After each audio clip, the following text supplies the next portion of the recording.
बातमीपत्रात आता पाहूयात गल्लीपासून ते दिल्लीपर्यंतच्या ताज्या घडामोडींचा धावता आढावा। पंतप्रधान नरेंद्र मोदी यांनी बुधवारी सांगितलं की आज RSSशी संबंधित एक नाणं जारी करण्यात आलंय। नाण्याच्या एका बाजूला राष्ट्रीय चिन्ह आहे तर दुसऱ्या बाजूला सिंहावर बसलेली भारत माता आणि RSS कार्यकर्त्यांची प्रतिमा आहे। स्वतंत्र भारताच्या इतिहासात पहिल्यांदाच भारतीय चलनावर भारत मातेची प्रतिमा प्रदर्शित करण्यात आली आहे।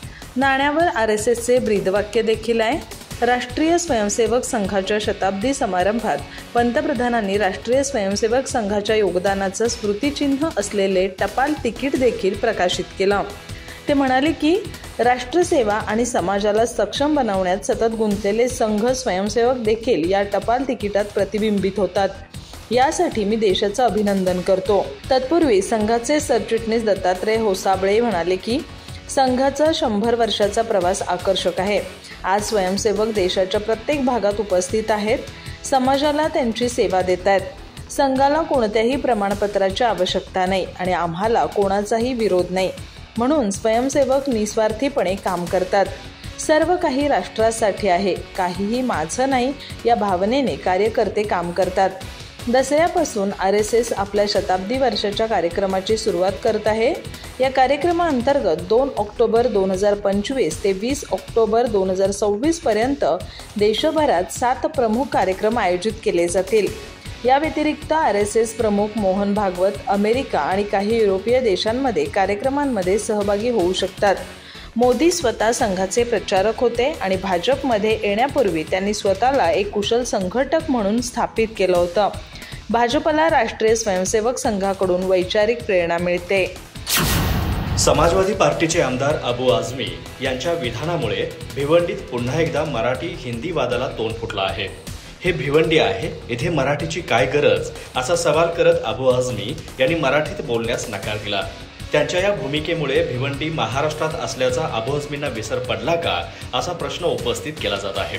दरम्यान अबू आझमी यांना मराठीची लाज वाटत असल्यास आपल्या स्टाईलने त्यांना उत्तर देणार असा इशारा मनसेच्या वतीने देण्यात आलाय। मुंबईमध्ये मागील अनेक दिवसांपासून मराठी भाषिक लोकांना परप्रांतीय व्यापारी आणि बँकेतील काही कर्मचाऱ्यांकडून भाषेवरून वाद घालण्याचे प्रकार समोर आले आहेत। या प्रकरणांमध्ये मनसे तसेच शिवसेना उद्धव बाळासाहेब ठाकरे पक्षाने आक्रमक भूमिका घेत संबंधितांना धडा शिकवल्याचं दिसून आलं होतं। आता अबू आझमी यांनी घेतलेल्या भूमिकेमुळे हा मराठी हिंदी वाद पुन्हा एकदा पेटण्याची चिन्ह आहेत। अबू आझमी हे भिवंडीमध्ये प्रसारमाध्यमांशी संवाद साधत होते। यावेळी पत्रकारांनी त्यांना मराठीत प्रतिक्रिया देण्याची विनंती केली।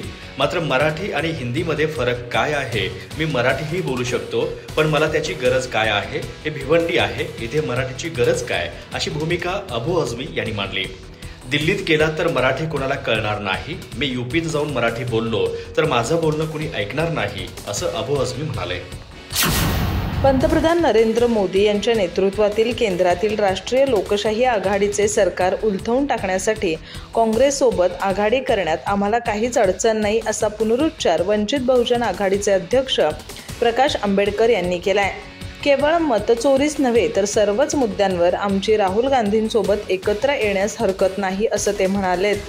त्यांच्या या विधानामुळे आगामी स्थानिक स्वराज्य संस्थांच्या निवडणुकांपूर्वी वंचित बहुजन आघाडी काँग्रेस प्रणित महाविकास आघाडीत प्रवेश करणार काय असा प्रश्न चर्चेला जातोय। प्रकाश आंबेडकरांनी आज अकोल्यातील आपल्या निवासस्थानी पत्रकारांशी संवाद साधला। त्यात त्यांनी राज्यातील ओला दुष्काळ, मराठा OBC आरक्षण वाद, सध्याचा राजकीय घटनाक्रम आदी विविध मुद्द्यांवर विस्तृत प्रकाश टाकला।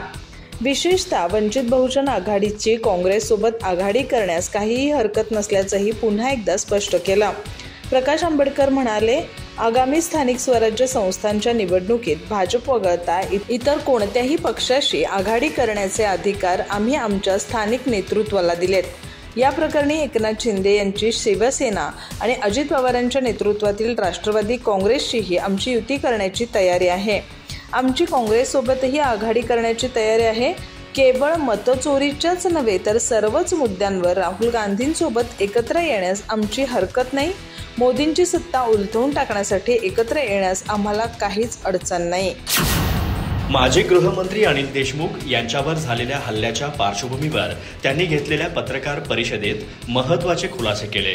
देशमुखांनी थेटच सांगितलं की फॉरेन्सिक रिपोर्टमध्ये स्पष्ट लिहिलं आहे की माझ्यावर दगडफेक करण्यात आली होती.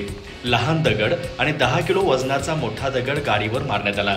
त्यामुळे गाडीची काच फुटून माझ्या कपाळाला गंभीर दुखापत झाली होती. या प्रकरणात सुरुवातीपासूनच राजकीय हस्तक्षेप झाला असा गंभीर आरोप देशमुखांनी केलाय. ही घटना घडल्यानंतर एसपींनी कोणताही रिपोर्ट न पाहता घाईघाईत प्रतिक्रिया दिली. राजकीय दबावामुळे त्यांनी चुकीचा उल्लेख केला. देवेंद्र फडणवीस यांनीही या घटनेला हलके करून सलीम जावेदची स्टोरी म्हटला. पण फॉरेन्सिक रिपोर्टनं सत्य स्पष्ट केलं आहे असं देशमुख म्हणाले. देशमुखांनी पोलिसांवर थेट प्रश्न उपस्थित केले. रिपोर्टमध्ये 2 लोकांनी दगडफेक केल्याचं नमूद आहे. मग त्यांची व्यवस्थित चौकशी करून त्यांना अटक का केली नाही, आरोपी सापडले नाहीत, याबाबत पोलिसांनी स्वतंत्र रिपोर्ट सादर करायला हवा होता अशी टीका त्यांनी केली आहे. फॉरेन्सिक तपासणीतील निष्कर्ष देशमुखांनी पत्रकार परिषदेत वाचून दाखवले. रस्त्यावर मोठं वळण असल्याने गाडीचा वेग कमी होता. त्याचवेळी 10 किलोचा मोठा दगड गाडीवर फेकण्यात आला. त्यामुळे गाडीची काच तडकली आणि माझ्या डोक्याला जखम झाली असंही ते म्हणाले. देशमुखांनी सांगितलं की हा फॉरेन्सिक रिपोर्ट ते लवकरच सर्वसामान्य जनतेसमोर आणतील. माझ्यावर हल्ला झालाच हे फॉरेन्सिकने सिद्ध केलं आहे. सरकारने याकडे डोळेझाक केली. आता आम्ही यावर योग्य ती कारवाई करू असं ते म्हणाले. त्यांच्या या वक्तव्यामुळे पुन्हा एकदा राजकीय वादळ उठण्याची चिन्ह आहेत. अतिवृष्टीमुळे मराठवाड्यासह संपूर्ण महाराष्ट्रात हाहाकार उडालाय. या प्रकरणी शेतकऱ्यांनी मदतीसाठी सरकारकडे डोळे लावलेत. पण आता सरकारने अतिवृष्टीग्रस्तांची म्हणजे शेतकऱ्यांची मदत करण्यासाठी शेतकऱ्यांकडूनच वसुली सुरू करण्याचा अजब निर्णय घेतल्याची माहिती उजेडात आली आहे. राष्ट्रवादी काँग्रेस पार्टी, शरदचंद्र पवार पक्षाचे आमदार रोहित पवार आणि स्वाभिमानी शेतकरी संघटनेचे माजी खासदार राजू शेट्टी यांनी सरकारच्या या निर्णयावर टीकेची झोड उठवली आहे. मुख्यमंत्री देवेंद्र फडणवीस यांच्या नेतृत्वात मंगळवारी ऊस गाळपाशी संबंधित मंत्री समितीची बैठक झाली. या बैठकीत अतिवृष्टीग्रस्तांना मदत करण्यासाठी ऊस उत्पादक शेतकऱ्यांकडून प्रति टन 5 रुपये तर मुख्यमंत्री सहायता निधीसाठी प्रति टन 10 रुपये अशाप्रमाणे प्रति टन 15 रुपये कपात करण्याचा निर्णय घेण्यात आला. या निर्णयावर आता राजकीय वर्तुळातून टीकेची झोड उठली आहे. आमदार रोहित पवार यांनी हा शेतकऱ्यांची मदत करण्यासाठी शेतकऱ्यांकडूनच वसुली करण्याचा प्रकार असल्याचा आरोप केलाय. ते म्हणाले, पूरबाधित शेतकऱ्यांच्या मदतीसाठी ऊस उत्पादक शेतकऱ्यांकडून प्रति टन 5 रुपये आणि मुख्यमंत्री सहायता निधीसाठी 10 रुपये असा टनामागे 15 रुपये कपात करण्याचा निर्णय घेऊन या सरकारने शेतकऱ्यांचाच खिसा कापला. ही एक प्रकारे आधुनिक टोलवसुलीच आहे. देवाचंच घेऊन देवाला लावणाऱ्या या सरकारमध्ये पूरग्रस्तांसाठी केंद्र सरकारकडून भरीव निधी आणण्याची हिंमत नाही का? मुख्यमंत्र्यांच्या बेडसाठी लाखो रुपयांचा तर निनावी जाहिरातींसाठी कोट्यवधी रुपयांचा चुराडा केला जातो. दोन्ही हातांनी मलिदा खाता यावा म्हणून पुण्याच्या रिंग रोड 17,000 कोटीवरून 42,000 कोटींवर नेता येतो. MSIDC मार्फत 25,000 कोटींच्या वर्क ऑर्डर देता येतात. महामार्गाचं टेंडर 15% वाढवता येतं. निवडणुकीत उमेदवारांना खोकेच्या खोके देता येतात. पण सामान्य जनतेला द्यायची वेळ आली की मात्र तिजोरीत खडखडाट असतो. अजून किती दिवस महाराष्ट्राला वेड्यात काढणार असा सवाल रोहित पवारांनी उपस्थित केलाय. एकनाथ शिंदे स्वतःला बाळासाहेब ठाकरे समजायला लागले आहेत. सकाळी ते उठतात तेव्हा ते बाळासाहेब ठाकरे म्हणून उठतात. बाळासाहेब ठाकरे हे सामान्यांचे पुढारी होते. बहुजन समाज आणि मराठी माणसांचे पुढारी होते. बाळासाहेब ठाकरे यांनी दिल्लीच्या चरणी आपला पक्ष, आपल्या भूमिका कधीही अर्पण केल्या नव्हत्या. बाळासाहेब ठाकरे यांनी कधीही निर्णयासाठी पंतप्रधान नरेंद्र मोदींच्या दारात जाऊन उभं राहत नव्हते असं म्हणत उभाटा गटाचे नेते संजय राऊत यांनी एकनाथ शिंदे यांच्यावर टीका केली आहे. संजय राऊत म्हणाले की एकनाथ शिंदेंचा पक्ष हा नरेंद्र मोदी यांची बेनामी कंपनी आहे. पावसाळ्यात जसे गांडूळ निर्माण होतात आणि पावसाळा संपला की नष्ट होतात, नरेंद्र मोदी आणि अमित शहा जेव्हा सत्तेतून जातील तेव्हा हे गांडूळ नष्ट होतील. तोपर्यंत येणारे दसरा, गुढीपाडवा त्यांना साजरे करू द्यात. जोपर्यंत दिल्लीत पैसे पुरवले जातील तोपर्यंत शिंदेंचा पक्ष अस्तित्वात राहील. यांच्याकडे कोणता विचार नाही. बाळासाहेबांचा विचार त्यांना माहीत नाही. नाहीतर दिल्लीची बूट चाटेगिरी त्यांनी केली नसते. बाळासाहेबांचं नाव घेण्याची त्यांची कुवत नाही. संजय राऊत म्हणाले की राज्यात दसऱ्यानिमित्त केवळ 2च मेळावे होत असतात. त्यामध्ये एक नागपूरला राष्ट्रीय स्वयंसेवक संघाचा आणि दुसरा मुंबईमध्ये शिवसेनेचा गेली अनेक वर्षे सुरू आहे. 2 मेळावे सोडले तर बाकी सर्व मेळावे नंतर आले आहेत. मुंबईमध्ये एकच मेळावा होणार आहे. पक्षप्रमुख उद्धव ठाकरे यांचा शिवतीर्थावर असं म्हणत त्यांनी शिंदे गटावर अप्रत्यक्ष निशाणा साधला आहे. इतर मेळाव्यांना तुम्ही जर दसरा मेळावा म्हणत असाल तर तो तुमचा प्रश्न आहे, पण दसरा मेळावा हा राष्ट्रीय स्वयंसेवक संघ आणि ठाकरेंचा असतो. देशभरातील लोकांचे या मेळाव्याकडे लक्ष लागलेले असते. जतमध्ये आयोजित दसरा मेळाव्यात राष्ट्रवादी काँग्रेस शरदचंद्र पवार पक्षाचे आमदार जयंत पाटील यांच्यावर भाजप आमदार गोपीचंद पडळकरांनी जोरदार टीका केली. मुख्यमंत्री देवेंद्र फडणवीसांनी आधीच समज दिल्यानंतरही पडळकरांनी पुन्हा वादग्रस्त वक्तव्य करत राजकीय वातावरण तापवलं आहे. तुझ्या कुठल्या बायकोचं मंगळसूत्र चोरलं असा सवाल करत त्यांनी जयंत पाटलांना थेट आव्हान दिलं. जातिवंत पाटील असाल तर वेळ, तारीख आणि ठिकाण सांगा, मी तिथं हजर राहतो असंही पडळकर म्हणाले. या भाषणात पडळकरांनी आक्षेपार्ह भाषा वापरत जयंत पाटलांसोबत त्यांच्या निकटवर्तीय दिलीप पाटील यांच्यावरही टीका केली. त्यांनी दिलीप पाटील यांचा वाळव्याचा कुत्रा असा उल्लेख केला. या विधानामुळे राष्ट्रवादीच्या शरद पवार गटात तीव्र संतापाची लाट उसळली असून पडळकरांच्या वक्तव्याचा जोरदार निषेध होण्याची शक्यता आहे. गोपीचंद पडळकर म्हणाले, मी फकीर माणूस आहे, मला कोणाची भीती नाही. अनेक गावठी कुत्र्यांना तुडवत मी आज इथंपर्यंत आलोय.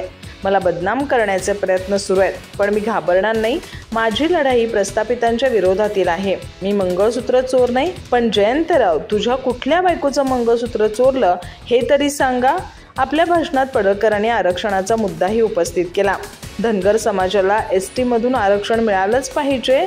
मराठा आणि ओबीसींना एकमेकांविरोधात उभं केलं जात आहे. माझी भूमिका पूर्वी होती तीच आज आहे आणि उद्याही राहील. जेव्हा देवेंद्र फडणवीसांचा विषय असेल तेव्हा मी बाजीप्रभूप्रमाणे त्यांच्या मागे उभा राहीन असं त्यांनी स्पष्ट केलं. धनगर समाजाला अनुसूचित जमाती एसटी संवर्गातून आरक्षण देण्याच्या मागणीसाठी छत्रपती संभाजीनगर जिल्ह्यातील एका तरुणाने आत्महत्या करून आपली जीवनयात्रा संपवल्याची दुःखद घटना घडली आहे. सदर तरुणाने आपल्या सुसाईड नोटमध्ये मुख्यमंत्र्यांना आपले बलिदान वाया जाऊ न देण्याची विनंती केली आहे. या घटनेमुळे धनगर समाजात संतापाची लाट उसळली आहे. या संबंधीच्या वृत्तानुसार गोपीनाथ रघुनाथ दांगोडे वय 38 असा आत्महत्या केलेल्या तरुणाचं नाव आहे. तो छत्रपती संभाजीनगरच्या फुलंब्री तालुक्यातील खामगाव गोरक्ष येथील अल्पभूधारक शेतकरी होता. त्याच्या पश्चात पत्नी आणि 4 मुली असा परिवार आहे. जालना शहरात धनगर आरक्षणासाठी आमरण उपोषण सुरू आहे, पण सरकारने अद्याप त्याची योग्य ती दखल घेतलेली नाही. यामुळे गोपीनाथ दांगोडे हा मानसिक तणावात होता. मंगळवारी मध्यरात्री त्यांनी स्वतःच्या शेतातील लिंबाच्या झाडाला गळफास घेऊन आपली जीवनयात्रा संपवली. बुधवारी सकाळी त्यांच्या कुटुंबियांना ते घरी आढळले नाहीत, त्यामुळे त्यांनी त्यांचा शोध घेतला. त्यानंतर ते स्वतःच्या शेतात मृत अवस्थेत आढळले. या घटनेची माहिती मिळताच वडोद बाजार पोलिसांनी घटनास्थळी धाव घेऊन पंचनामा केला. त्यात मृत तरुणाच्या खिशात एक चिठ्ठी आढळली. या चिठ्ठीत गोपीनाथ यांनी आपण धनगर आरक्षणासाठी आत्महत्या करत असल्याचं नमूद केलं आहे.